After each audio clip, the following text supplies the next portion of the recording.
I was to describe worship, I would say that it's the biggest honor and biggest privilege that we have as Christians, to be able to actually adore God and be heard by Him.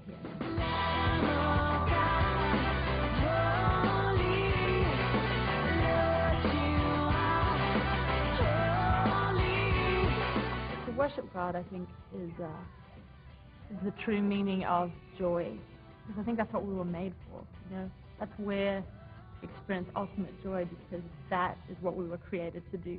And so it's joy, it's ultimate peace, because you can just kind of breathe a sigh of relief and be yourself with God. It's celebration, it's hope, it's all the wonderful things.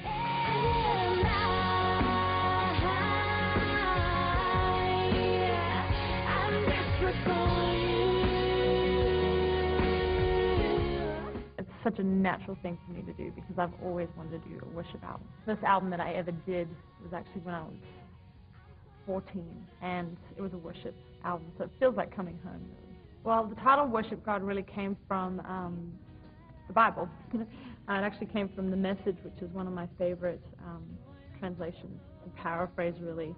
And it's out of Psalm 96. Sing God a brand new song. Earth and everyone in it sing. Sing to God, worship God. To me, it's a challenge. You know, live a life of worship. Don't just worship God on Sunday or a certain part during the week, but let's live a life of worship so that people see that joy and that celebration in our eyes and our life, and above all, so that God is just delighting in our presence.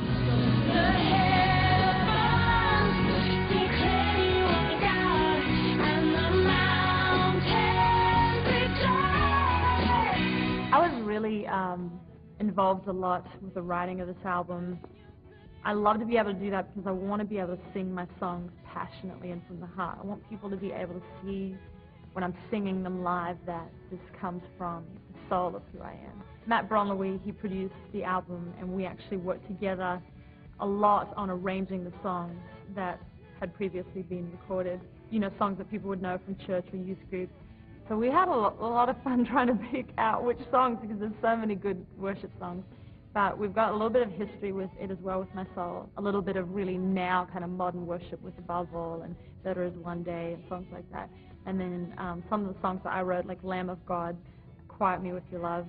These are songs that hopefully people will be able to really kind of catch on to that core heart of, and that is, hey, let's celebrate Jesus.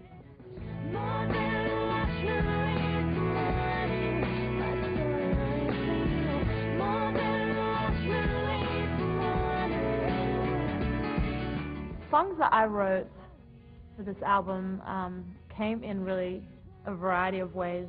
There's a song called Quiet Me With Your Love, and it's a song based on Zephaniah 3:17, that He will quiet us with His love and He will rejoice over us with song. And I just love that picture of how God, as our Father, just wraps us in His arms.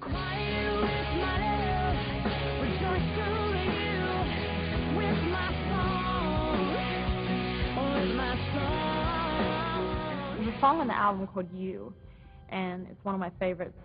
It's a song actually I wrote for my Transform album, and I was in Australia, and I was on vacation, just kind of looking over this big, huge valley, and beautiful. And I was just kind of started singing this melody to God, and just telling Him that, Lord, to be like You is what I want, and then to love like You is what I want. To love like You is what I ask for. And then it came to the third part of the song. I just said, Lord, You are what I long for. You are what I ask for. You are it. And so this song didn't end up winding up on Transform, but was completely perfect for this album. And it's become a song, kind of an anthem for me. You are what I want, you